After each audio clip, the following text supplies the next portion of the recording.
হে Abdul Muttalib, তুমি আমার কাছ থেকে শোনো, আমি বর্ণনা করতেছি, আমি তোমাদেরকে জানাই দেই, আমি আমার জিন্দেগিতে কোনোদিন মুহাম্মদের চেয়ে এত সুন্দর বাচ্চা আর কোনোদিন দেখি নাই। সুবহানাল্লাহ। তো মুহাম্মদ সাল্লাল্লাহু আলাইহি ওয়াসাল্লামের সৌন্দর্যর বর্ণনা করতে যাইয়া এবার হযরতে জিবরাইল আমিন আলাইহিস সালাতু ওয়াস সালামকে আল্লাহ পাক রব্বুল আলামিন ডাক দিয়া বলে, জিবরাইল রে, ও জিবরাইল, তুমি গোটা দুনিয়ার সমস্ত মানুষদেরকে জানায় দাও, আমি রব্বুল আলামিন তামাম পৃথিবীর মধ্যে মুহাম্মদের চেয়ে এত সুন্দর করে আর কাউকে বানাই নাই। সুবহানাল্লাহ। স্বয়ং আল্লাহ পাক রব্বুল আলামিন বলতেছে, মুহাম্মদ সাল্লাল্লাহু আলাইহি ওয়াসাল্লামের চেয়ে সুন্দর আর কাউকে বানাই নাই। মুহাদ্দিস আব্দুল আজিজ দেহলভী রাহমাতুল্লাহি আলাইহি তার তাফসিরে আজিজের ভিতরে লেখেন, আল্লাহ পাক রব্বুল আলামিন সৌন্দর্যকে বানানোর পরে সৌন্দর্যকে 100 ভাগে ভাগ করছে। কয় ভাগ? 100 ভাগে ভাগ করছে। 100 ভাগে ভাগ করার পর আল্লাহ পাক রব্বুল আলামিন 99 ভাগকে আল্লাহ পাক রব্বুল আলামিনের কাছে রেখে দিয়েছেন, আর এক ভাগকে আবারও 100 ভাগ করছে। ওই এক ভাগকে 100 ভাগ করার পর ওই 100 ভাগের এক ভাগ দিয়ে আল্লাহ পাক রব্বুল আলামিন হযরতে ইউসুফ আলাইহিস সালামকে বানাইছেন, আর ওই এক ভাগের যে 99 ভাগ ওইটা দিয়ে আল্লাহ পাক রব্বুল আলামিন তামাম পৃথিবীর সমস্ত সৃষ্টি জগৎকে বানাইছেন। আর ওই যে শুরুতে 100 ভাগের যেই 99 ভাগ ছিল, আল্লাহ পাক রব্বুল আলামিনের কাছে ওই 99 ভাগ সম্পূর্ণটা দিয়েই আল্লাহ পাক রব্বুল আলামিন মুহাম্মদ সাল্লাল্লাহু আলাইহি ওয়াসাল্লামকে বানাইছেন। সুবহান। এই জন্য আমার নবী মুহাম্মদ আরবি সাল্লাল্লাহু আলাইহি ওয়াসাল্লামের সৌন্দর্যের সীমানা হয় না। আমার নবীর সৌন্দর্য কতটুকু আম্মা জান আয়েশা সিদ্দিকা থেকে শোনো। আম্মা জান আয়েশা সিদ্দিকা রাদিয়াল্লাহু তাআলা আনহা বলেন, তামাম পৃথিবীবাসীর জন্য একটা সূর্য আছে, আর আমি আয়েশার জন্য একটা সূর্য আছে।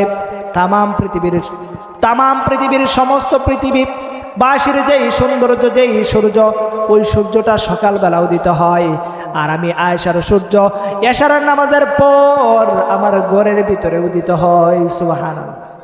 আম্মা জান আয়েশা সিদ্দিকা রাদিয়াল্লাহু তাআলা আনহা বলেন, মিশরের রমণীরা, মিশরের সেই সুন্দরী মহিলারা হযরত ইউসুফ আলাইহিস সালাতু ওয়াস সালামকে দেখার পরে তারা তাদের হাত কেটে ফেলেছিল। আর তারা যদি আমার আকা আমার নবী মুহাম্মদ আরবি সাল্লাল্লাহু আলাইহি ওয়াসাল্লামকে দেখতো, তাহলে তারা হাত নয় বরং কলিজার মধ্যে ছুরি চালায় দিত। সুবহানাল্লাহ। কি করতো? কলিজার ভিতরে ছুরি চালায় দিত। এই জন্যে আম্মা জান আয়েশা সিদ্দিকা রাদিয়াল্লাহু তাআলা আনহা বলেন, আমার নবীকে যদি দেখতো তাহলে তারা হাত না বরং তারা তাদের কলিজা কেটে ফেলতো। মিশরের রমণীরা হযরত ইউসুফ আলাইহিস সালাতু ওয়াস সালামকে দেখার পর তারা তাদের হাত কেটে ফেলেছিল। প্রসিদ্ধ ঘটনা, ঠিক কিনা? প্রসিদ্ধ ঘটনা।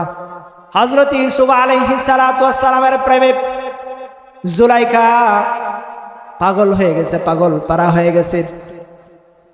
সারা রাজ্যের ভিতরে সমস্ত মহিলারা, সমস্ত মন্ত্রী পরিষদের সমস্ত নারীরা সমালোচনার ঝড় বইয়ে দিয়েছে যে ওই ইউসুফের ভিতরে কি আছে এমন যে ইউসুফের জন্য জুলাইখা এত পাগল হয়ে গেছে। এই বয়সে আয়েশা হযরত ইউসুফ আলাইহিস সালাতু ওয়াস সালামকে দেখানোর জন্য জুলাইখা একটা পদ্ধতি, একটা সিস্টেম চালু করলো।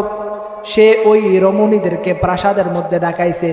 ডাকানোর পরে বলতেছে, তোমরা একটা করে ফল হাতের ভিতরে নিবা, আর প্রত্যেকে একটা করে চাকু নিবা হাতের ভিতরে।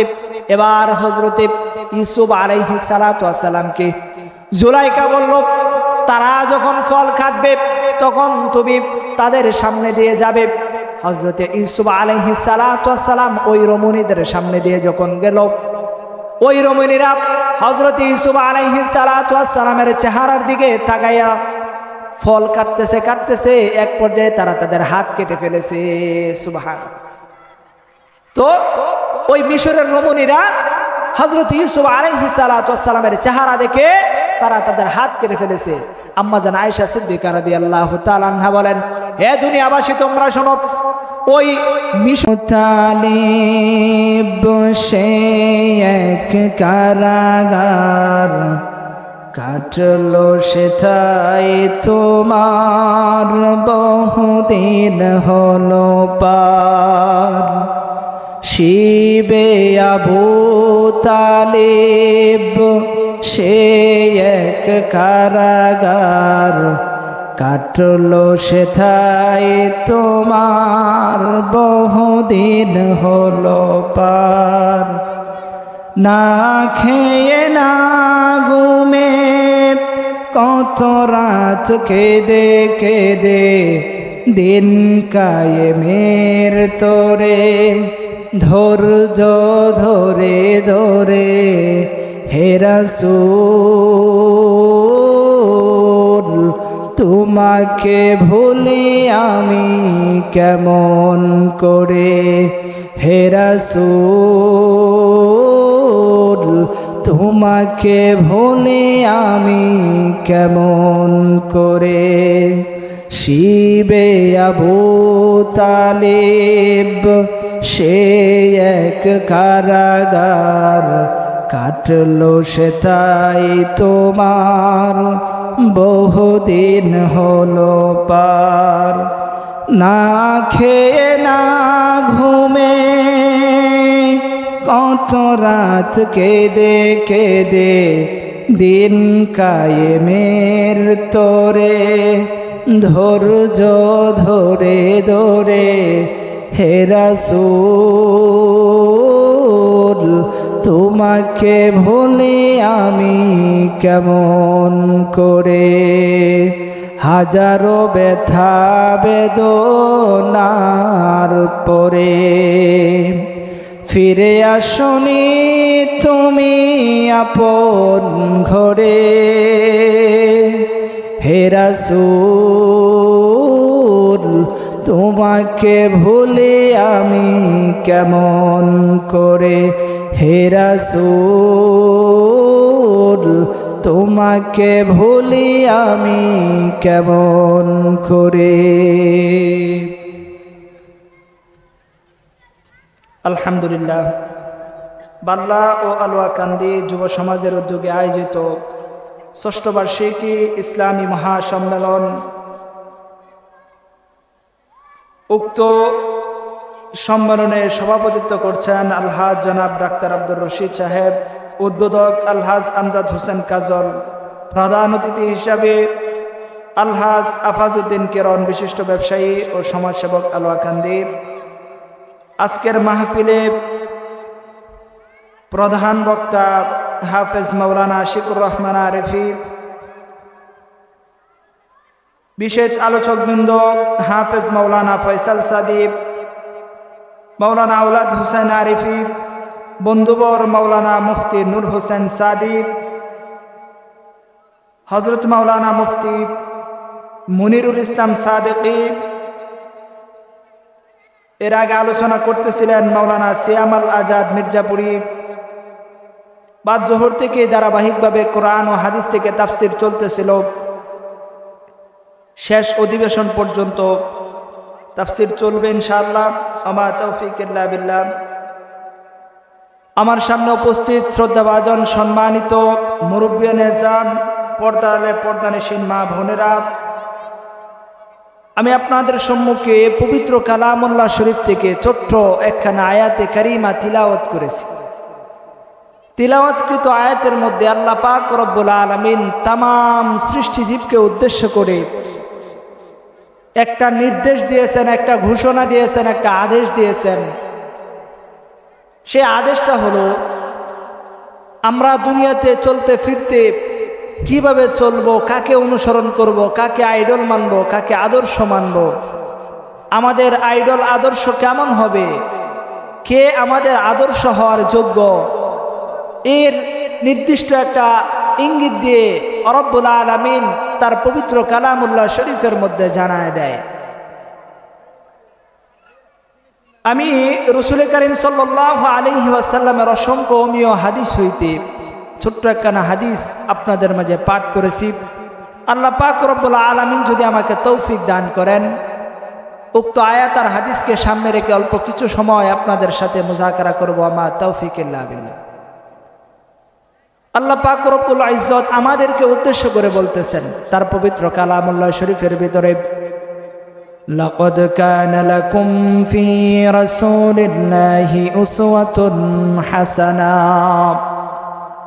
আল্লাহ পাক রব্বুল আলামিন তামাম সৃষ্টিজীবকে উদ্দেশ্য করে বলেন, হে আমার সৃষ্টি জগৎ, তোমরা শোনো, তোমরা দুনিয়ার জীবনে চলতে ফিরতে, তোমরা যখন দুনিয়াতে চলবা তখন তোমাদের চলার জন্য কিছু অনুসরণীয় কাজ আছে।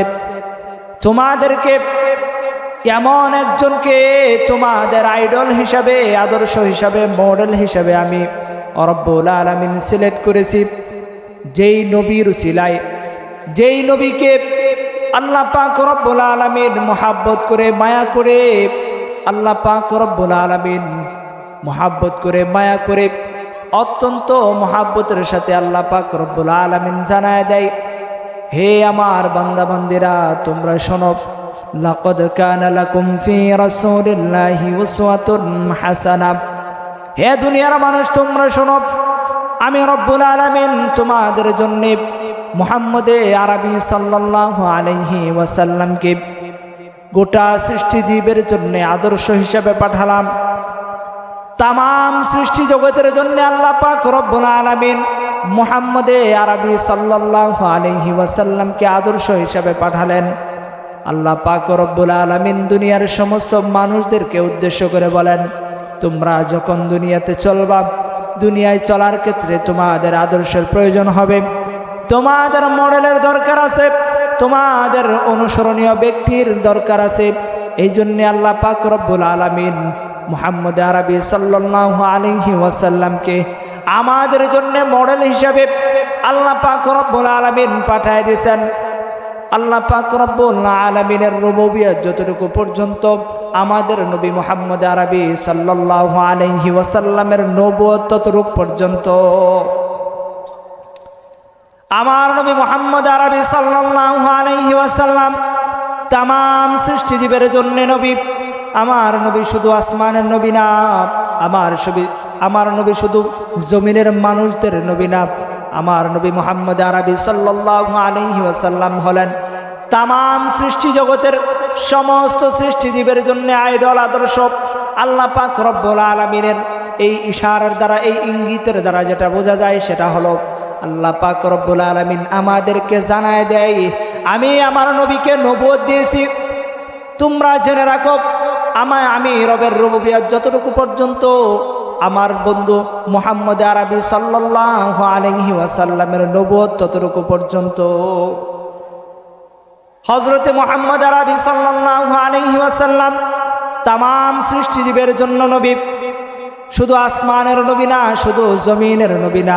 আল্লাহ পাক রব্বুল আলামিন জানায় দেয় আমাদেরকে, আমার বন্ধু আমার নবী মুহাম্মদ আরবি আসমানের নবী, জমিনের নবী, আমার নবী গাছপালার নবী, আমার নবী পশু পাখির নবী, আমার নবী তামাম সৃষ্টিকুলের নবী, আমার নবী আরশ কুরসির নবী, আমার নবী আসমানের নবী, জমিনের নবী, আমার নবী জান্নাতের নবী, জাহান্নামের নবী, আমার নবী তামাম সৃষ্টির সমস্ত সৃষ্টিজীবের জন্য নবী, আমার নবী আউয়ালের নবী, আমার নবী আখিরের নবী। এই জন্যে আমার নবী হলেন মুহাম্মদ আরবি সাল্লাল্লাহু আলাইহি ওয়াসাল্লাম তামাম সৃষ্টিজীবের জন্য নবী। আল্লাহ পাক রব্বুল আলামিন এই জন্য জানায় দেয়, আমি রবের যত সৃষ্টি আছে, আমি রবের রুবুবিয়ত যতটুকু পর্যন্ত, আমি রবের রুবুবিয়ত যতটুকু পর্যন্ত, আমার নবী মুহাম্মদ আরবির নবুয়তের সীমানা ততটুকু পর্যন্ত। সুবহানাল্লাহ। এই জন্যে আমাদের জন্য আদর্শ হলো মুহাম্মদ আরবি সাল্লাল্লাহু আলাইহি ওয়াসাল্লাম। আশ্চর্যের বিষয় হলো, অবাক করা বিষয় হলো, আজকের যুব সমাজ, আজকের মুরব্বী বাবারা, আজকের মা বোনেরা, তারা তাদের জীবনের আইডল খুঁজে পায় না, তারা তাদের জীবনের আদর্শ খুঁজে পায় না। তারা তাদের জীবনের আইডল আর আদর্শ বানায় হলিউড আর বলিউডের নায়ক আর নায়িকাদেরকে। আল্লাহ পাক রব্বুল আলামিন আমাদের জন্য কত সুন্দর আদর্শ পাঠালেন। এই জন্যে দুনিয়াতে আমরা জানি মানুষ মানুষকে অনুসরণ করে কিছু ক্রাইটেরিয়ার ভিতরে, কিছু কাজের কারণে, কিছু নির্দিষ্ট কিছু বস্তুর জন্য মানুষ মানুষকে মহাব্বত করে, মানুষ মানুষকে অনুসরণ করে। আমরা জানি দুনিয়াতে মানুষকে মহাব্বত করে তার সৌন্দর্যের জন্যে। আজকের যুব সমাজ মহাব্বত করে সৌন্দর্যের জন্যে। আজকের যুব সমাজ মহাব্বত করে শক্তি আর সামর্থ্যের জন্যে। আজকের যুব সমাজ মহাব্বত করে পাওয়ারের জন্যে। আমরা জানি মানুষকে মহাব্বত করে আইডল মানে তার ব্যক্তিত্বের জন্যে।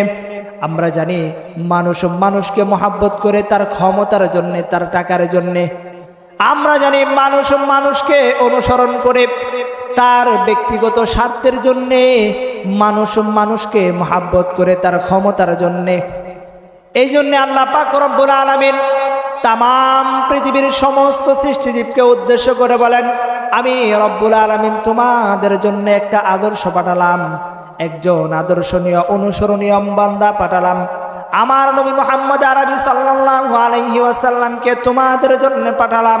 তোমরা যদি তাকে অনুসরণ করতে পারো, অনুকরণ করতে পারো, তাহলে তোমরা দুনিয়াতেও মুক্তি পেয়ে যাবে, শান্তির রাস্তা পেয়ে যাবে, আখিরাতেও মুক্তির ব্যবস্থা হয়ে যাবে। এই জন্য আল্লাহ পাক রব্বুল আলামিন আমাদেরকে জানায় দেয়, হে দুনিয়ার মানুষ, তোমরা দুনিয়ায় চলতে ফিরতে আদর্শ মানবা একজনকে। কাকে? মুহাম্মদ আরবি সাল্লাল্লাহু আলাইহি ওয়াসাল্লামকে। হে আমার নরসিংদীর যুবক বন্ধুরা, তোমরা তোমাদের জীবনের আদর্শ, কোনো টিকটকার তোমার জীবনের আদর্শ হতে পারে না, কোনো নায়ক তোমার জীবনের আদর্শ হতে পারে না, কোনো সেলিব্রিটি তোমার জীবনের আদর্শ হতে পারে না, কোনো টাকাওয়ালা তোমার জীবনের আদর্শ হতে পারে না, কোনো নেতা লিডার তোমার জীবনের আদর্শ হতে পারে না। ও আমার নরসিংদীর যুবক বন্ধুরা, দিলের কান লাগায় শোনো, কোনো পাওয়ারফুল ব্যক্তি, কোনো টাকাওয়ালা ব্যক্তি, কোনো ক্ষমতাসীন তোমার আমার আইডল হতে পারে না, আদর্শ হতে পারে না। কেননা আল্লাহ পাক রব্বুল আলামিন আমাদের জন্য একটা নির্দিষ্ট আইডল পাঠিয়ে দিয়েছেন। এই জন্যে দুনিয়াতে মানুষের সৌন্দর্যের জন্য তাকে আইডল মানে, আদর্শ মানে মহাব্বত করে, অনুসরণ করে, অনুকরণ করে। আল্লাহ পাক রব্বুল আলামিন আমাদের নবী মুহাম্মদ আরবি সাল্লাল্লাহু আলাইহি ওয়াসাল্লামকে কতটা সৌন্দর্য দিয়ে পাঠাইছেন। হযরতে আমিনার বর্ণনা, মুহাম্মদ আরবি সাল্লাল্লাহু আলাইহি ওয়াসাল্লাম যখন দুনিয়ায় আসবে তখনকার বর্ণনা হযরতে আমিনা দুনিয়ার মানুষদেরকে জানায় দেয়, হে দুনিয়ার মানুষেরা, তোমরা শোনো, আমার নবীর সৌন্দর্য কতটুকু ছিল, আমার নবী কেমন সুন্দর ছিল, কেমন সুন্দর ছিল। হযরতে আমিনার কাছ থেকে শোনো। হযরতে আমিনা কয়, মুহাম্মদ যখন দুনিয়াতে আসে, মুহাম্মদ যেদিন দুনিয়া আসবে, ওই দিন আমার ঘরের ভিতরে বাতি ছিল না, আলো ছিল না।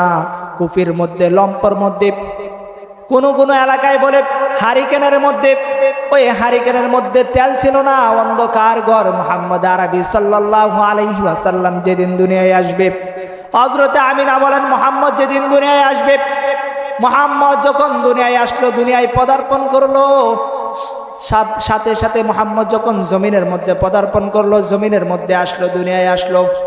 যখন মুহাম্মদ দুনিয়ায় আসলো, আমি আমিনা দেখতে পাইলাম আমার অন্ধকার ঘরটা সাথে সাথে সূর্যের আলোর ন্যায় আলোকিত হয়ে গেছে। সুবহানাল্লাহ। মুহাম্মদ আরবি সাল্লাল্লাহু আলাইহি ওয়াসাল্লামের সৌন্দর্য কতটুকু ছিল। হযরতে আমিনা কই, যখন মুহাম্মদ দুনিয়ায় আসলো, আমার অন্ধকার ঘর সূর্যের আলোর ন্যায় আলোকিত হয়ে গেছে। শুধু তাই নয়, এই আলোর দ্বারা আমি রোম আর পারস্যের প্রাসাদগুলো স্বচক্ষে দেখতে পাইছি। সুবহানাল্লাহ। এই জন্য মুহাম্মদ আরবি সাল্লাল্লাহু আলাইহি ওয়াসাল্লামের সৌন্দর্য কতটুকু।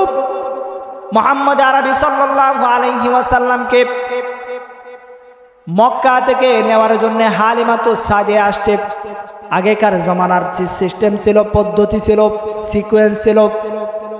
শহরের বাচ্চাগুলোকে গ্রামীণ পরিবেশে বড় করা হইতো, গ্রামের পরিবেশে পাঠিয়ে দেওয়া হতো, যাতে করে তারা গ্রামীণ পরিবেশে, খোলাহল মুক্ত পরিবেশে সুন্দর করে বড় হতে পারে।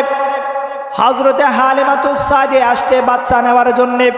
মুহাম্মদ আরবি সাল্লাল্লাহু আলাইহি ওয়াসাল্লামকে যখন কুলের ভিতরে নিল, মুহাম্মদ সাল্লাল্লাহু আলাইহি ওয়াসাল্লামকে হাতের ভিতরে নেওয়ার পর হযরতে হালিমাতুস সাদিয়া বলতেছে, আমার বংশে, আমার গোষ্ঠীর লোকেরা কত বাচ্চা লালন পালন করে, আমি আমার জীবনে কত বাচ্চা দেখলাম, কত বাচ্চাকে দুধ পান করাইলাম, কত বাচ্চাকে লালন পালন করলাম। এত সুন্দর বাচ্চা আমি আমার জিন্দেগিতে, আমি আমার জীবনে দেখি নাই। মুহাম্মদ আরবি সাল্লাল্লাহু আলাইহি ওয়াসাল্লামকে হাতের ভিতরে নেওয়ার পর হযরতে হালিমাতুস সাদিয়া বলতেছে, আমি আমার জিন্দেগিতে এত সুন্দর বাচ্চা কোনোদিন দেখি নাই। এই কথা বলার পর এবার আসছে মুহাম্মদ আরবি সাল্লাল্লাহু আলাইহি ওয়াসাল্লামের দাদা আব্দুল মুত্তালিব আসছে। আব্দুল মুত্তালিব আয়েশা বলতেছে, এ হালিমাতুস সাদিয়া, তুমি আমার কাছ থেকে সৌন্দর্যের বর্ণনা শোনো। তুমি কয়জন বাচ্চা দেখেছো? তুমি আর কতজন মানুষের চেহারা দেখেছো? আমি আব্দুল মুত্তালিব বাইতুল্লাহর মুতাওয়াল্লি হওয়ার কারণে মানুষ বাচ্চাগুলাকে আমার কুলের মধ্যে দেয় বরকত নেওয়ার জন্য। আমি শামে যাই, আমি সিরিয়ায় যাই, আমি ব্যবসার কাজে বিভিন্ন জায়গায় যাই, কত মানুষের চেহারা দেখি, কত মানুষ আমার চোখের সামনে আসে। আমি আব্দুল মুত্তালিব বলতেছি, তোমরা জেনে রাখো, তোমরা শুনে রাখো, আমি আব্দুল মুত্তালিব আমার জিন্দেগিতে এই বাচ্চার মতো, মুহাম্মদের মতো এত সুন্দর বাচ্চা আমি আর জিন্দেগিতে দেখি নাই। আব্দুল মুত্তালিবের বর্ণনার পর এবার হযরতে জিবরাইল আমিন আলাইহিস সালাতু ওয়াস সালাম জমিনের মধ্যে চলে আসছে। হযরতে জিবরাইল আমিন আলাইহিস সালাতু ওয়াস সালাম আয়েশা বলতেছে, হালিমা রে, ও আব্দুল মুত্তালিব, তুমি জেনে রাখো, আমি জিবরাইলের কাছ থেকে শোনো, আমি জিবরাইল তামাম পৃথিবীতে আমার হাতের মুঠোয়, আমি তামাম পৃথিবী মুহূর্তের মধ্যে চক্কর দিতে পারি। আমি সমস্ত সৃষ্টিজীবকে দেখেছি।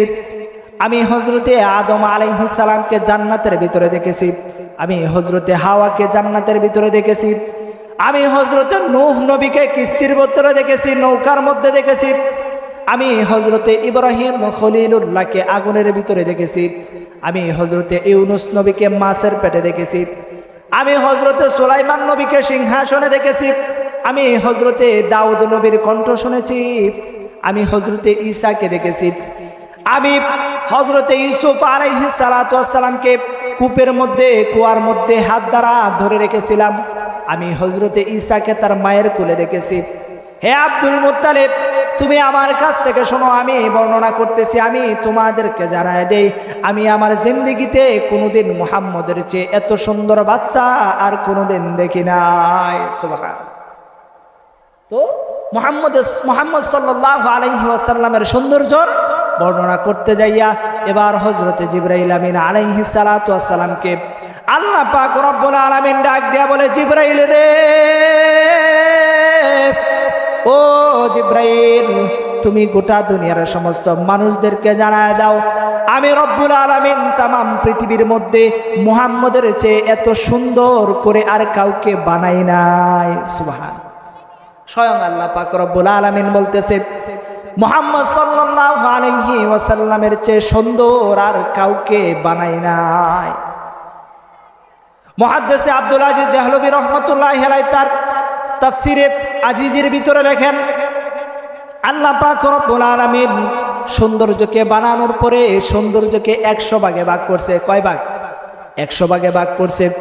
100 ভাগে ভাগ করার পর আল্লাহ পাক রব্বুল আলামিন 99 ভাগকে আল্লাহ পাক রব্বুল আলামিনের কাছে রেখে দিয়েছেন, আর এক ভাগকে আবারও 100 ভাগ করছে। ওই এক ভাগকে 100 ভাগ করার পর ওই 100 ভাগের এক ভাগ দিয়ে আল্লাহ পাক রব্বুল আলামিন হযরতে ইউসুফ আলাইহিস সালামকে বানাইছেন, আর ওই এক ভাগের যে 99 ভাগ ওইটা দিয়ে আল্লাহ পাক রব্বুল আলামিন তামাম পৃথিবীর সমস্ত সৃষ্টি জগৎকে বানাইছেন। আর ওই যে শুরুতে 100 ভাগের যে 99 ভাগ ছিল, আল্লাহ পাক রব্বুল আলামিনের কাছে ওই 99 ভাগ সম্পূর্ণটা দিয়েই আল্লাহ পাক রব্বুল আলামিন মুহাম্মদ সাল্লাল্লাহু আলাইহি ওয়াসাল্লামকে বানাইছেন। সুবহানাল্লাহ। এই জন্য আমার নবী মুহাম্মদ আরবি সাল্লাল্লাহু আলাইহি ওয়াসাল্লামের সৌন্দর্যের সীমানা হয় না। আমার নবীর সৌন্দর্য কতটুকু আম্মা জান আয়েশা সিদ্দিকা থেকে শোনো। আম্মা জান আয়েশা সিদ্দিকা রাদিয়াল্লাহু তাআলা আনহা বলেন, তামাম পৃথিবীবাসীর জন্য একটা সূর্য আছে, আর আমি আয়েশার জন্য একটা সূর্য আছে। তামাম পৃথিবীর সমস্ত পৃথিবীবাসীর যেই সৌন্দর্য, যেই সূর্য, ওই সূর্যটা সকালবেলা উদিত হয়, আর আমি আয়েশার সূর্য এশারের নামাজের পর আমার ঘরের ভিতরে উদিত হয়। সুবহানাল্লাহ। আম্মা জান আয়েশা সিদ্দিকা রাদিয়াল্লাহু তাআলা আনহা বলেন, মিশরের রমণীরা মিশরের সেই সুন্দরী মহিলারা হযরত ইউসুফ আলাইহিস সালাতু ওয়াস সালামকে দেখার পরে তারা তাদের হাত কেটে ফেলেছিল। আর তারা যদি আমার আকা আমার নবী মুহাম্মদ আরবি সাল্লাল্লাহু আলাইহি ওয়াসাল্লামকে দেখতো, তাহলে তারা হাত নয় বরং কলিজার মধ্যে ছুরি চালায় দিত। সুবহানাল্লাহ। কি করতো? কলিজার ভিতরে ছুরি চালায় দিত। এই জন্যে আম্মা জান আয়েশা সিদ্দিকা রাদিয়াল্লাহু তাআলা আনহা বলেন, আমার নবীকে যদি দেখতো তাহলে তারা হাত না বরং তারা তাদের কলিজা কেটে ফেলতো। মিশরের রমণীরা হযরত ইউসুফ আলাইহিস সালাতু ওয়াস সালামকে দেখার পর তারা তাদের হাত কেটে ফেলেছিল। প্রসিদ্ধ ঘটনা, ঠিক কিনা? প্রসিদ্ধ ঘটনা। হযরত ইউসুফ আলাইহিস সালাতু ওয়াস সালামের প্রেমে জুলাইখা পাগল হয়ে গেছে, পাগল পারা হয়ে গেছে। সারা রাজ্যের ভিতরে সমস্ত মহিলারা, সমস্ত মন্ত্রী পরিষদের সমস্ত নারীরা সমালোচনার জ্বর বইয়ে দিয়েছে যে ওই ইউসুফের ভিতরে কি আছে এমন যে ইউসুফের জন্য জুলাইখা এত পাগল হয়ে গেছে। এই বয়সে আয়েশা হযরত ইউসুফ আলাইহিস সালাতু ওয়াস সালামকে দেখানোর জন্য জুলাইখা একটা পদ্ধতি, একটা সিস্টেম চালু করলো। সে ওই রমণীদেরকে প্রাসাদের মধ্যে ডাকাইছে। ডাকানোর পরে বলতেছে, তোমরা একটা করে ফল হাতের ভিতরে নিবা আর প্রত্যেকে একটা করে চাকু নিবা হাতের ভিতরে। এবার হযরত ইউসুফ আলাইহিস সালাতু ওয়াস সালামকে জুলাইখা বলল, তারা যখন ফল কাটবে তখন তুমি তাদের সামনে দিয়ে যাবে। হযরত ইউসুফ আলাইহিস সালাতু ওয়াস সালাম ওই রমণীদের সামনে দিয়ে যখন গেল, ওই রমণীরা হযরত ইউসুফ আলাইহিস সালাতু ওয়াস সালামের চেহারার দিকে তাকাইয়া ফল কাটতেছে। এক পর্যায়ে তারা তাদের হাত কেটে ফেলেছে। সুবহানাল্লাহ। তো ওই মিশরের রমণীরা হযরত ইউসুফ আলাইহিস সালাতু ওয়াস সালামের চেহারা দেখে তারা তাদের হাত কেটে ফেলেছে। আম্মা জান আয়েশা সিদ্দিকা রাদিয়াল্লাহু তাআলা আনহা বলেন, হে দুনিয়াবাসী তোমরা শোনো, ওই মিশরের রমণীরা যদি আমার নবী মুহাম্মদ আরবি সাল্লাল্লাহু আলাইহি ওয়াসাল্লামকে দেখতো, তাহলে তারা তাদের হাত নয় বরং তারা তাদের কলিজায় ছুরি চালায়া দিত। এই জন্যে সৌন্দর্যের জন্য যদি কেউ ভালোবাসে তাহলে আমার নবীকে ভালোবাসতে হবে সর্বপ্রথম। দুনিয়ার কোনো মানুষ যদি সৌন্দর্যের জন্য কেউ কাকে ভালোবাসে তাহলে আমার নবীকে আগে ভালোবাসতে হবে, কেননা আমার নবীর সৌন্দর্য অপরিসীম। আমার নবীর সৌন্দর্যের সাথে পৃথিবীর কোনো কিছুর সৌন্দর্যের তুলনা হয় না। এই জন্যে হে নরসিংদীর যুবক বন্ধুরা, হে নরসিংদীর বৃদ্ধ বাবাসেরা, তোমরা দিলের কান লাগায় শোনো। আপনি আপনার দিলের কান লাগায় শুনেন, আল্লাহ পাক রব্বুল আলামিন আপনার জন্য একটা আদর্শ, আর সেই আদর্শটার নাম হলো মুহাম্মদ আরবি সাল্লাল্লাহু আলাইহি ওয়াসাল্লাম। আমাদের নবী আমাদেরকে কতটা মুহাব্বত করে এখনো রওজায় শুয়ে কান্না করতেছে। কান্দেন নবী মাদিনায় শুধু উম্মতের মায়ায়, কান্দেন নবী মাদিনায় শুধু উম্মতের মায়ায়, কান্দেন নবী মাদিনায় শুধু উম্মতের মায়ায়। দুরুদ পড়ে সবাই নবীকে সালাম জানায়, কান্দেন নবী মাদিনায় শুধু উম্মতের মায়ায়। আল্লাহর দরবারে নবী সিজদায় পড়িয়া বলেন উম্মতের গুনাহ দাও মাফ করিয়া। আল্লাহর দরবারে নবী সিজদায় পড়িয়া বলেন উম্মতের গুনাহ দাও মাফ করিয়া। রব্বি হাবলি বলে কাঁদেন, রব্বি হাবলি বলে কাঁদেন, পাপী উম্মতের মায়ায় কান্দেন নবী মাদিনায় শুধু উম্মতের মায়ায়। পড়েন আমার সাথে সাথে, কান্দেন নবী মাদিনায় শুধু উম্মতের মায়ায়। নবী প্রেমে সিক্ত হতো যাদের দুনয়ন, আবু বকর উমর সঙ্গে করতেছেন শয়ন। নবী প্রেমে সিক্ত হতো যাদের দুই নয়ন, আবু বকর উমর সঙ্গে করতেছেন শয়ন। রোজ হাসরে পাপী উম্মত, রোজ হাসরে পাপী উম্মত রাখবে আপনাওতায়, কান্দে নবী মাদিনায় শুধু উম্মতের মায়ায়, কান্দে নবী মাদিনায় শুধু উম্মতের মায়ায়। কবর হাসর ফুলসিরাতে কেউ হবে না আপন, নাফসি নাফসি সুরে নবী ঈসা মুসা আদম। কবর হাসর ফুলসিরাতে কেউ হবে না আপন, নাফসি নাফসি সুরে নবী ঈসা মুসা আদম। বাঁচতে হলে আইরে ছোটে, বাঁচতে হলে আইরে ছোটে নবী প্রেমে রাঙিনাই, কান্দে নবী মাদিনায় শুধু উম্মতের মায়ায়, কান্দে নবী মাদিনায় শুধু উম্মতের মায়ায়। রব্বি হাবনি বলে কাঁদেন, রব্বি হাবনি বলে কাঁদেন পাপী উম্মতের মায়ায়, কান্দে নবী মাদিনায় শুধু উম্মতের মায়ায়, কান্দে নবী মাদিনায় শুধু উম্মতের মায়ায়। রব্বি হাবনি বলে কাঁদেন, রব্বি হাবনি বলে কাঁদেন পাপী উম্মতের মায়ায়, কান্দে নবী মাদিনায় শুধু উম্মতের মায়ায়। নবী করিম সাল্লাল্লাহু আলাইহি ওয়াসাল্লাম আমাদের জন্য আমাদেরকে কতটা মহব্বত করে কতটা ভালোবাসে জানেননি? একটা সময় আসবে, এমন একটা সময় আসবে তাম পৃথিবীতে কেউ থাকবে না, সবাই চলে যাবে, সবাই চলে যাবে, সবাই চলে যাবে। তাম পৃথিবী একদিন শেষ হয়ে যাবে। আল্লাহ পাক রব্বুল আলামিন জানায় দেয়, কুল্লু মান আলাইহা ফান ওয়া ইয়াবকা ওয়াজহু রাব্বিকা যুল জালালি ওয়াল ইকরাম। এই জন্য আল্লাহ পাক রব্বুল আলামিন তাম পৃথিবীর সমস্ত মানুষদেরকে উদ্দেশ্য করে বলেন, হে দুনিয়ার মানুষ, তোমরা যে স্বপ্নের পৃথিবীর জন্য এত কিছু করতেছ, যে স্বপ্নের পৃথিবীর জন্য, এই স্বপ্নের পৃথিবীকে নিয়ে স্বপ্ন দেখতেছ, এই স্বপ্নের পৃথিবী একদিন থাকবে না, এই স্বপ্নের পৃথিবী একদিন ধ্বংস হয়ে যাবে। সুতরাং আমি রব্বুল আলামিন তোমাদেরকে যে আদর্শ দিলাম, যে আদর্শ পাঠালাম তোমাদের জন্য, মুহাম্মদ আরবি সাল্লাল্লাহু আলাইহি ওয়াসাল্লামকে আল্লাহ পাক রব্বুল আলামিন আমাদের জন্য উত্তম আদর্শ হিসেবে পাঠিয়েছেন।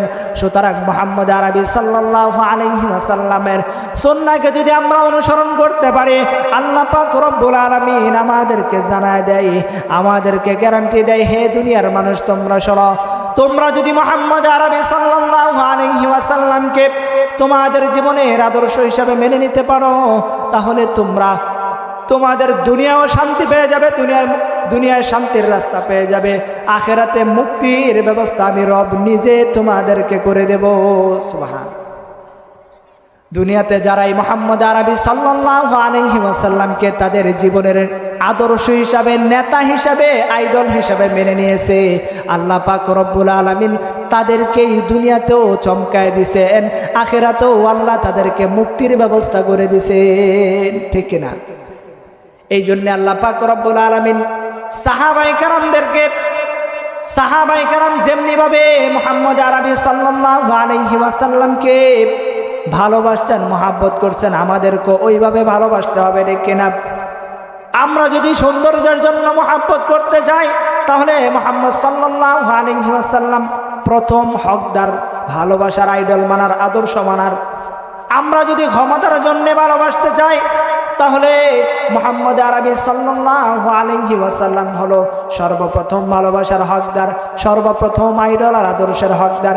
কেননা হযরত জিবরাইল আমিন আলাইহিস সালাতু ওয়াস সালাম জানায় দেয়, নবী আমার, আল্লাহ পাক রব্বুল আলামিন আপনাকে তাম পৃথিবীর সমস্ত কিছুর উপরে আল্লাহ পাক রব্বুল আলামিন আপনাকে ক্ষমতাবান, ক্ষমতাশীল বানায় দিয়েছেন। আমার নবীর পাওয়ার কতটুকু ছিল, ক্ষমতা কতটুকু ছিল জানেননি? আল্লাহ পাক রব্বুল আলামিন আমার নবীকে কি পরিমাণ ক্ষমতা দিয়েছেন, কি পরিমাণ পাওয়ার দিয়েছেন। আমার নবী যদি আসমানের দিকে তাকাইয়া কথা বলতেন তো কোরআন হয়ে যেত, আমার নবী যদি জমিনের দিকে তাকাইয়া কথা কই তো হাদিস হয়ে যায়। সুবহান। আমার নবীকে তামাম সৃষ্টি জীবের উপর সর্বোচ্চ ক্ষমতাসীন সর্বোচ্চ পাওয়ার দিয়ে আল্লাহ পাক রব্বুল আলামিন আমার নবীকে জমিনে পাঠাইছেন। প্রসিদ্ধ একটা ঘটনা আছে, তৎকালীন সময়ে মদিনার ভিতরে পাহলওয়ান ছিল। ওই পাহলওয়ানের শরীরের ভিতরে শক্তি ছিল, সামর্থ্য ছিল, তার সাথে কুস্তি লড়ে 4-5 জনের পেরে ওঠা সম্ভব ছিল না। আল্লাহ পাক রব্বুল আলামিন জানায় দেয় সমস্ত নবীদের গায়ের মধ্যে জান্নাতি যুবকদের 30 জন যুবকের সমপরিমাণ শক্তি আর সামর্থ্য আল্লাহ পাক রব্বুল আলামিন আমার নবীকে দিয়েছেন। সুবহানাল্লাহ। তো ওই পাহলওয়ান আসছে, আয়েশা বলতেছে, মোহাম্মদ তুমি নাকি নবী হয়ে গেছো, তুমি যদি কুস্তি খেলে কুস্তি লড়ে আমি পাহলওয়ানকে হারাইতে পারো, আমি পাহলওয়ানকে যদি পরাজিত করতে পারো তাহলে আমি তোমার ধর্ম গ্রহণ করে ফেলবো। হযরত মুহাম্মদ আরবি সাল্লাল্লাহু আলাইহি ওয়াসাল্লাম বললেন, ঠিক আছে, তুমি দিন তারিখ ঠিক করো, কখন কোথায় তুমি আমার সাথে কুস্তি লড়বা। মুহাম্মদ আরবি সাল্লাল্লাহু আলাইহি ওয়াসাল্লামের সাথে ওই পাহলওয়ান যুদ্ধ করার জন্য, কুস্তি লড়ার জন্য দিন তারিখ ঠিক করা হলো। এবার কুস্তির ময়দানে মুহাম্মদ আরবি সাল্লাল্লাহু আলাইহি ওয়াসাল্লাম বলেন, হে পাহলওয়ান তুমি আঘাত করো, তুমি আমার উপর আক্রমণ করো। কেননা নবী আর মুমিনদের সুরত হলো, সিস্টেম হলো তারা প্রথমে আক্রমণ করে না, তারা প্রতিহত করে। এই জন্যে পাহলওয়ানকে বলল তুমি আমার উপরে আক্রমণ করো। পাহলওয়ান আক্রমণ করবে কে? পাহলওয়ান যখন আমার নবী মুহাম্মদ আরবি সাল্লাল্লাহু আলাইহি ওয়াসাল্লামের উপর আক্রমণ করতে যায়, মুহাম্মদ সাল্লাল্লাহু আলাইহি ওয়াসাল্লাম হাত দ্বারা প্রতিহত করলেন। হাত দ্বারা প্রতিহত করার পর ওই পাহলওয়ান জমিনের মধ্যে লুটায় পড়ছে। কোন সুবহানাল্লাহ। ওই পাহলওয়ান যখন জমিনের মধ্যে লুটায় পড়ছে, এবার আর উঠতে পারে না, কষ্ট করে আবার উঠছে। আবার ওঠার পরে এবার আবার যখন আক্রমণ করতে আসে, মুহাম্মদ সাল্লাল্লাহু আলাইহি ওয়াসাল্লাম তার হাত দ্বারা রক্ষা দিলেন, সাথে সাথে জমিনের মধ্যে পড়ে গেছে, এবার আর উঠতে পারে না, সে জমিন থেকে উঠে দাঁড়াইতে পারতেছে না। অথচ তাগড়া পাহলওয়ান যার শরীরের মধ্যে এমন 5-7 জন যুবককে পরাজিত করার মতো সামর্থ্য যার ছিল, মদিনার মধ্যে যার সাথে কুস্তি লড়ে কেউ জিততে পারত না, ওই পাহলওয়ান মুহাম্মদ সাল্লাল্লাহু আলাইহি ওয়াসাল্লামের সাথে যখন কুস্তি লড়লো, কুস্তিতে হেরে গেল। এই জন্যে আল্লাহ পাক রব্বুল আলামিন মুহাম্মদ সাল্লাল্লাহু আলাইহি ওয়াসাল্লামকে যে পাওয়ার দিয়েছেন, যেই ক্ষমতা দিয়েছেন, কেউ যদি ক্ষমতার জন্য ভালোবাসে, কেউ যদি ক্ষমতার জন্য আইডল মানে, আদর্শ মানে, তাহলে মুহাম্মদ সাল্লাল্লাহু আলাইহি ওয়াসাল্লামকে সর্বপ্রথম আইডল মানতে হবে। সাহাবায়ে কেরাম রাদিয়াল্লাহু তাআলা আনহুম আজমাইনগণ মুহাম্মদ সাল্লাল্লাহু আলাইহি ওয়াসাল্লামকে অনুসরণ করার কারণে, আইডল মানার কারণে, আদর্শ মানার কারণে আল্লাহ পাক রব্বুল আলামিন তাদেরকে দুনিয়ার ইতিহাসে এমনভাবে চমকাইয়া দিয়েছেন যে তারা দুনিয়া থেকে চলে গেছে, তারপরও তাদের নামে রসিলাই এখনো দিন জমিনের মধ্যে জিন্দা আছে। কবি বলেন, দুনিয়া ये सदाकत में तेरा नाम रहेगा,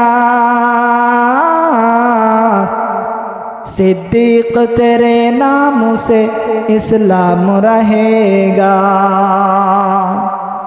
दुनिया ये सदाकत में तेरा नाम रहेगा, सिद्दीक तेरे नाम से इस्लाम रहेगा। दुनिया ये अदालत में तेरा नाम रहेगा, फारूक तेरे नाम से इस्लाम रहेगा, फारूक तेरे नाम से इस्लाम रहेगा। दुनिया ये सखावत में तेरा नाम रहेगा, उस्मान तेरा नाम से इस्लाम रहेगा, उस्मान तेरा नाम से इस्लाम रहेगा। दुनिया ये शुजाअत में तेरा नाम रहेगा, हैदर तेरे नाम से इस्लाम रहेगा, आली तेरा नाम से इस्लाम रहेगा। दुनिया या सियासत में तेरा नाम रहेगा। मुआविया तेरे नाम से इस्लाम रहेगा। मुआविया तेरे नाम से इस्लाम रहेगा। दुनिया ये अजानत में तेरा नाम रहेगा। बेलाल तेरा नाम से इस्लाम रहेगा। बेलाल तेरा नाम से इस्लाम रहेगा। हजरत बेलाल हाफशी রাদিয়াল্লাহু তাআলা আনহু দুনিয়া থেকে চলে গেছেন। আল্লাহ পাক রব্বুল আলামিন তাকে দুনিয়ার ভিতরে এমন ভাবে চমকাইয়া দিবেন, এমন ভাবে চমকাইয়া দিবেন, তাম পৃথিবীর যত মুয়াজ্জিন আছে, হাদিসের ভিতরে আসছে তাম পৃথিবীর মুয়াজ্জিন গুলাকে কাল কিয়ামতের ময়দানে আল্লাহ পাক রব্বুল আলামিন হযরতে বেলাল হাফশির সাথে হাসর নাসর করাবেন। কোন সুবহানাল্লাহ। হযরতে বেলালের মর্যাদা আল্লাহ পাক রব্বুল আলামিন এমন ভাবে বৃদ্ধি করে দিয়েছেন, এমন ভাবে বাড়াইয়া দিয়েছেন।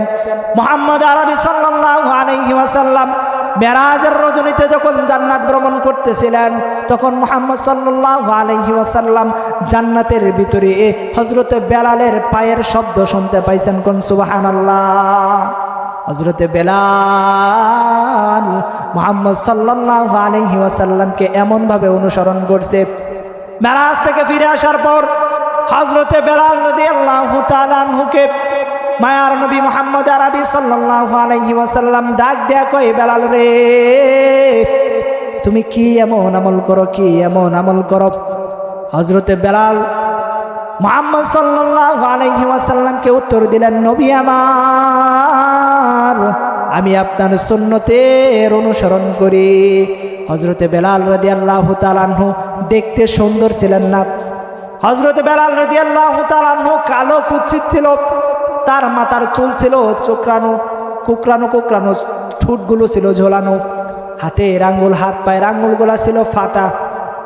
ওই বেলাল হাফশী রাদিয়াল্লাহু তাআলা আনহুকে আল্লাহ পাক রব্বুল আলামিন এমন ভাবে চমকায় দিয়েছেন, জমিনের মধ্যে পদাঙ্কন করে, জমিনের মধ্যে চলাচল করে আল্লাহ পাক রব্বুল আলামিন সেই চলাচল, হাঁটার আওয়াজ আল্লাহ তাআলা জান্নাত পর্যন্ত পৌঁছায় দেয়। কোন সুবহানাল্লাহ। এই জন্য আমাদেরকে সাহাবায়ে কেরামদের নেই মুহাম্মদ সাল্লাল্লাহু আলাইহি ওয়াসাল্লামকে অনুসরণ করতে হবে, অনুসরণ করতে হবে। হায় আপনার আমার সময়টা যদি ওই রকম হতো, আপনার আমার সময়টা যদি ওই রকম হতো, আপনার আমার জন্মটা যদি মুহাম্মদ সাল্লাল্লাহু আলাইহি ওয়াসাল্লামের সময় হতো, তাহলে কতই না ভালো হতো। জন্ম আমার নবীর যুগে হলে কেমন হতো, পড়েন, জন্ম আমার নবীর যুগে হলে কেমন হতো, দুনয়নে রাসূল পাক দেখলে কেমন হতো, জন্ম আমার নবীর যুগে হলে কেমন হতো। আসতো ভেসে হযরতে বেলালের মধুর আযান, আসতো ভেসে হযরতে বেলালের মধুর আযান, দয়াল নবীর পিছে নামাজ পড়লে কেমন হতো,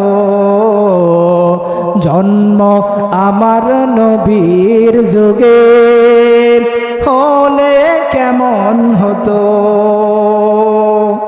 যে আযানে ছিল এমন প্রেম মুগ্ধ রহমান, দয়াল নবীর পিছে নামাজ পড়লে কেমন হতো, জন্ম আমার নবীর যুগে হলে কেমন হতো, জন্ম আমার নবীর যুগে হলে কেমন হতো। দিনে কত আলোচনায় থাকতাম আমি অধম। দিনে কত আলোচনায় থাকতাম আমি অধম। সামনে রাসূল পাক হতো, পাশে সাহাবাগণ। আবু বকর ওমর উসমান আলীর সঙ্গী কেমন হতো। জন্ম আমার নবীর যুগে হলে কেমন হতো। জন্ম আমার নবীর যুগে হলে কেমন হতো। দুনয়নে রাসূল পাক দেখলে কেমন হতো। জন্ম আমার নবীর যুগে হলে কেমন হতো। জোরে জোরে পড়েন সুবহানাল্লাহ। এই জন্য আল্লাহ পাক রব্বুল আলামিন আমাদেরকে জানায় দেয়, হে দুনিয়ার মানুষ তোমরা শোনো, তোমরা তোমাদের জীবনের আইডল আর আদর্শ খুঁজবা মুহাম্মদ সাল্লাল্লাহু আলাইহি ওয়াসাল্লামের ভিতরে। কেননা আমি তামাম পৃথিবীর সমস্ত মানুষের জন্য মুহাম্মদ সাল্লাল্লাহু আলাইহি ওয়াসাল্লামকে বানিয়ে দিয়েছি উত্তম আদর্শ। কোন সুবহানাল্লাহ। দুনিয়াতে যারাই মুহাম্মদ সাল্লাল্লাহু আলাইহি ওয়াসাল্লামকে অনুকরণ করেছে আল্লাহ পাক রব্বুল আলামিন তাদেরকে তামাম পৃথিবীর ভিতরে চমকায় দিয়েছেন। কোন সুবহানাল্লাহ। এই জন্য আমাদের আইডল হলো মুহাম্মদ সাল্লাল্লাহু আলাইহি ওয়াসাল্লাম। হলিউডের কোন নায়ক নায়িকা আমাদের আদর্শ না। হ্যাঁ যুবক বন্ধু, কোন টিকটকার তোমার জীবনের আদর্শ না। এই টিকটক প্রজন্ম তোমার ভবিষ্যৎ নষ্ট করে দিতেছে, তোমার অতীত বর্তমান ভবিষ্যৎ সব কিছু ধ্বংস করে দিতেছে। কেননা আল্লাহ পাক রব্বুল আলামিন তোমাকে আর আমাকে এই জমিনের মধ্যে যেই উদ্দেশ্য নিয়ে প্রেরণ করেছেন, যেই কারণে প্রেরণ করেছেন, আমরা কিন্তু সেই উদ্দেশ্য থেকে বহু বহু বহু দূরে সরে গেছি।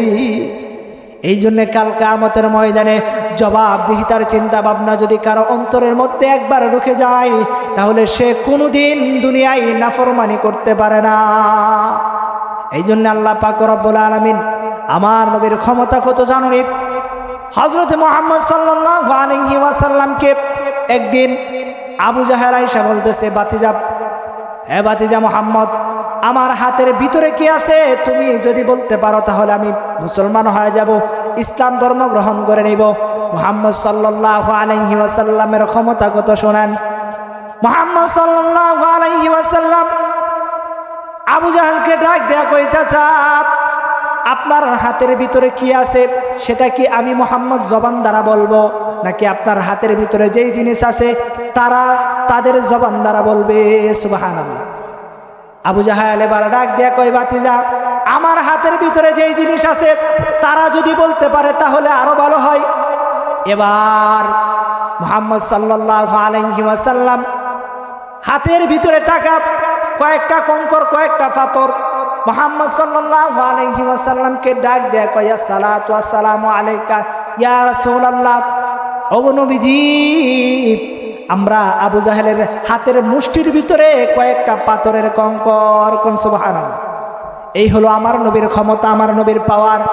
আমার নবী আকাশের চাঁদকে আঙ্গুল দ্বারা ইশারা করে আকাশের চাঁদ দ্বিখণ্ডিত হয়ে যায়। এই হলো আমার নবীর ক্ষমতা, এই হলো আমার নবীর ক্ষমতা। তায়েফের ময়দানে মুহাম্মদ সাল্লাল্লাহু আলাইহি ওয়াসাল্লামকে কাফেররা যখন পাথরের আঘাতে রক্তাক্ত করে দিয়েছে, মুহাম্মদ সাল্লাল্লাহু আলাইহি ওয়াসাল্লাম দুটি চোখের পানি সেরে সেরে কাঁদতেছেন। মাথার রক্ত গোলাপ বেয়ে বেয়ে সারা শরীর বেয়ে, পায়ের জুতার সাথে স্যান্ডেলের সাথে আঠা লেগে গেছে। মুহাম্মদ সাল্লাল্লাহু আলাইহি ওয়াসাল্লাম কাঁদতেছেন আর বলতেছেন, মালিক রে, আমার উম্মত বুঝে না বুঝে করছে, তারা যদি বুঝতো তাহলে আমার সাথে এমন করতো না। হযরতে জিবরাইল আমিন আলাইহিস সালাতু ওয়াস সালাম আয়েশা বলতেছেন, নবী আপনি একবার আদেশ করেন তায়েফের দুই পাহাড়কে চাপ দিয়ে গোটা তায়েফবাসীকে ধ্বংস করে দেই। মুহাম্মদ সাল্লাল্লাহু আলাইহি ওয়াসাল্লাম জিবরাইলকে ডাক দেয়া কই, জিবরাইল রে, আল্লাহ পাক রব্বুল আলামিন আমি নবীকে জমিনের মধ্যে আমার উম্মত ধ্বংস করার জন্য পাঠাই নাই, আমি নবীকে জমিনের মধ্যে পাঠাইছেন রাহমাতুল লিল আলামিন হিসাবে। কোন সুবহানাল্লাহ। আমার নবীকে কি হিসাবে পাঠাইছেন?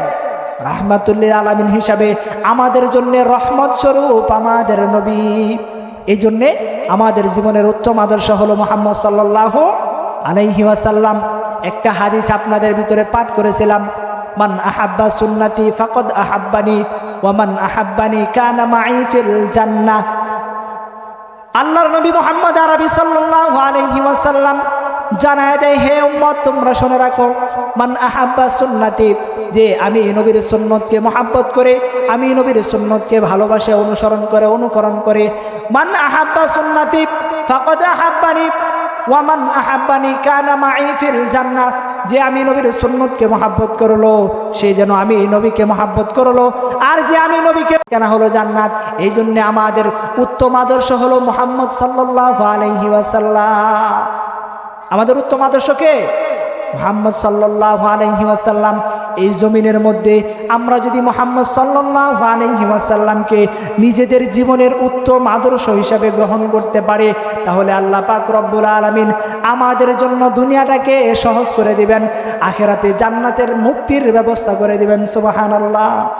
এই জন্যে আজকে এখান থেকে ওয়াদা নেন, প্রিয় নরসিংদীবাসী, আজকে এখান থেকে ওয়াদা নেন, এখান থেকে ওয়াদাবদ্ধ হন, মুহাম্মদ সাল্লাল্লাহু আলাইহি ওয়াসাল্লামকে নিজেদের জীবনের উত্তম আদর্শ হিসাবে গ্রহণ করব। আল্লাহ পাক রব্বুল আলামিন আমাদেরকে কবুল করেন, সকলে বলেন আমিন। আজান হয়ে যাচ্ছে।